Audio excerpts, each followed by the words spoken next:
I'm going to take you through those 4 steps fairly quickly. Okay, the first step is the connection step. What you want to do when you connect, when you first meet somebody, there's a 3-step process. There's a lot of psychological research on this as far as what you do and in what order. The first thing you do is you enroll. And you enroll somebody by simply asking them a question. How you doing? And they respond what? Doing great. Okay, doing super. Not bad. Whatever they say, okay? But by asking them a question, they respond, you are now what? Connected, okay? Next, what you want to do is acknowledge them. Thank you. So how's it going? It's going great. Well, hey, thanks for taking the time to come in. Okay? Very, very simple. And then finally, who you are. When I walked in the room, I said, how are you folks doing today? And they said, we're doing great. And I said, well, thank you for coming to Colorado. My name is Larry Kendall. They go, well, great. And then we sat down and Chad went into his deal. Okay? Simple 3-step process. Now, if you have somebody coming up to an open house, for example, they're getting out of their car, they're walking up to an open house. What is their greatest fear? You? Yeah. There's a salesman hiding behind the door. So what you want to do is, what I was always taught was when you meet somebody, what you want to do is look them in the eye, stick out your hand, and introduce yourself. Hi, my name's Larry Kendall. How are you folks today? Thanks for coming in. That's what I was taught. Well, that's the 3 steps, but they're in what? Wrong order. Okay, the right order is, how are you folks today? Hey, thanks for coming in. My name's Larry.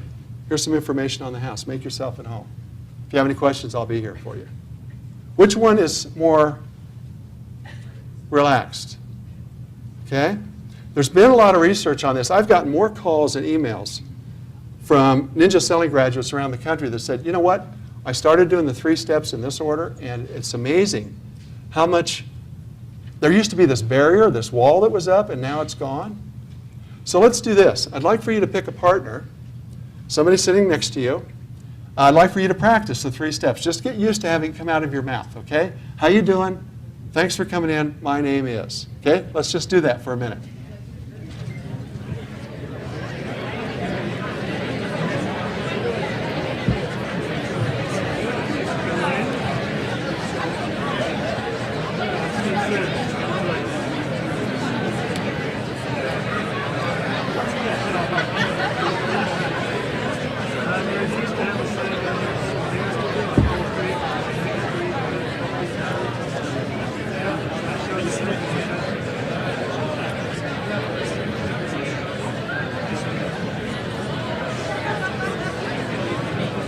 Okay.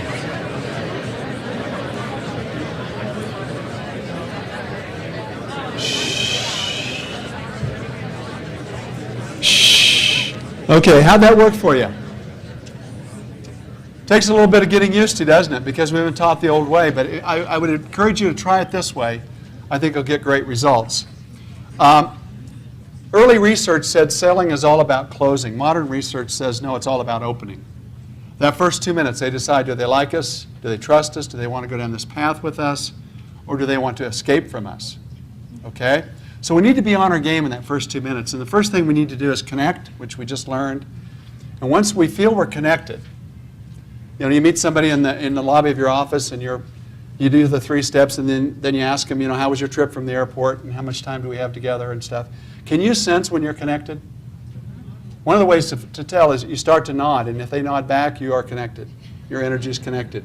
And then you say something like this, if it's all right with you, what I would recommend that we do first is sit down and get acquainted. I'd like to ask you some questions that'll help you find the right house. Would that work for you? And they go, yeah, that sounds good. You have just what we call taken control of the process. Okay, so now you're going to sit down in your office, a conference room, and what we want to do is we want to control the process, and they're going to control what?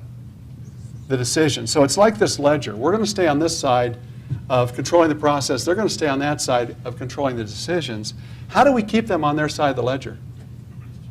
By asking them questions. I've just asked them the first question.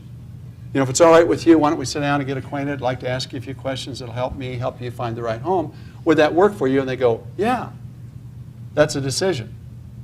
I'm now going to start to ask them a series of questions that require them to what? Make small decisions. they will get in what we call a decision-making pattern, such that they become comfortable making decisions, such that when we find the right house, they're comfortable what? Making the decision. And the reason they're comfortable is because they're in a decision-making pattern. The traditional salesperson, the traditional process, they're not making any decisions at all.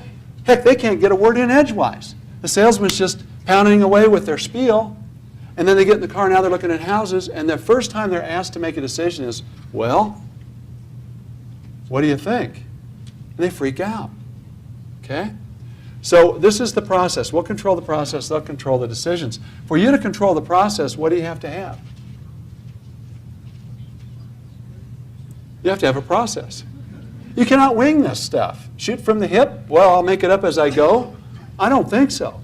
We teach a 10-step buyer process, a 16-step seller process, and a 10-step buyer process.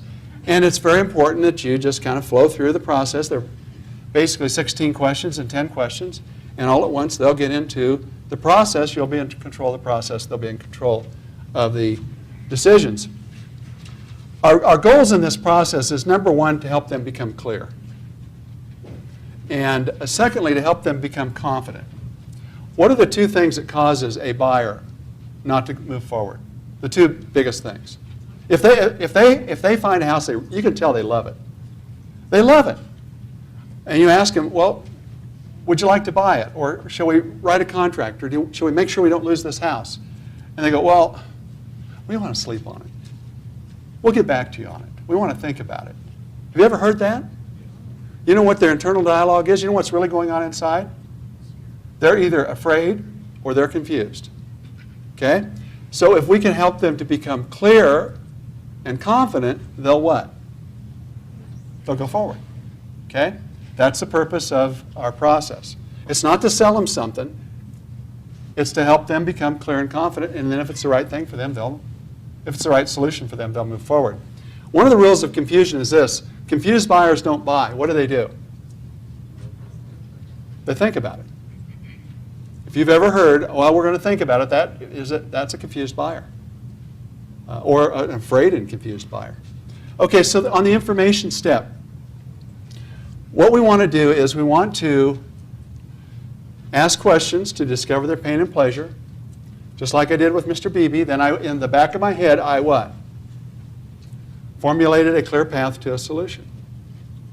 Don't drive E470, drive I-70 to solve his worry about the cows. Okay?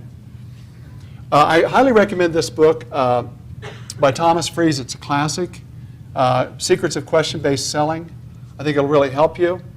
It's how to ask the right questions at the right time in the right sequence. The question sequence, basically, you start out by building rapport and build that connection. And then what I find is one of the mistakes that a lot of salespeople make is they cannot wait to get into, when they're working with a buyer, they cannot wait to get into beds and baths. Okay, let's talk about beds and baths. And then let's get in the car and go look at beds and baths. Okay? Well, there's another step that's important here. Before you get into the beds and baths and what they're looking for, build a foundation. And the way we build a foundation of trust is by asking questions that access their prior learning. So let's, before we talk about your house, tell me a little bit about yourselves. Tell me a little bit about where you're living now. How long have you lived there? Describe the house that you're in now. What's your favorite room in that house? Okay? And why? So build that first. Then you can get into your diagnostic questions about beds and baths. And then the final type of questions are what we call solution or closing questions. In the presentation step, a couple of rules of thumb on presenting. Remember that people operate their mind, their brain, in one of three modalities. Now, they operate in all three, but there tends to be one modality that they're most comfortable with. About 60% of Americans think primarily in pictures. Okay? About 25% think primarily in feelings. They access kinesthetics or feelings. And then there's about 15% that their preferred methodology is auditory, language, basically. My wife is very auditory. She likes to talk about stuff. I'm very visual. I like to look at stuff. Okay? So we're at dinner the other night, and she says, I want to talk to you about this tenant for Timberwood Drive. And I said, well, let me see the rental application. She says, no, I'll just tell you about him. I said, no, I want to see the rental application. She said, I'll just tell you about him. I said, Pat, I want to see the rental application. She says, well, you don't have to get huffy. See, she was speaking German and I was speaking French. So our customers, what we need to do is when we communicate with them is hit on what? All three, okay? So there's 3 rules of thumb in presenting your message powerfully. Number 1, showing is better than telling. Why is that? Because most people are what? Visual. So show it to them, okay? I would have to teach my wife that if she was in sales, okay?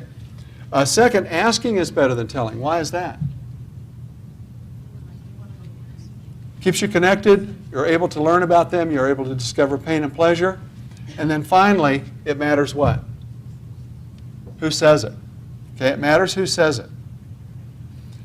Is it better if the seller names the right price, or is it better if we name the right price? It's more powerful if the seller says it, isn't it, than if we say it, right? Is it more powerful if we say it, or is it more powerful if Dr. Lawrence Yun says it? Well, he's more credible, right? Okay, so it matters who says it. So in our 16-step seller process, there's step 10 in there. We ask the seller, we state their goals. Okay, the goal is to get you from Boulder, Colorado to San Diego, California by February the 1st. Would you like to see your odds? And they go, you have odds? Yeah, we have the odds. Would you like to see them? Oh, yeah, I'd like to see them. Well, I don't know what they are in Boulder, but here's what they are in Fort Collins, depending on their price range. Okay? So I would ask them, I'd say, so you were mentioning that you thought your home was probably worth, $400,000 to $450,000. What are their odds? 40%. If their home is, let's say, $600,000 to $750,000, what's their odds? 15%. What's their internal dialogue when they look at this? Oh,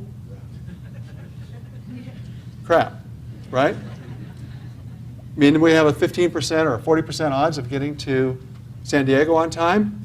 Now our mission is to what? Increase their odds. Let me show you how we're going to increase your odds. And if we can show them how we can beat the market average, we can increase their odds, they're going to be a happy camper.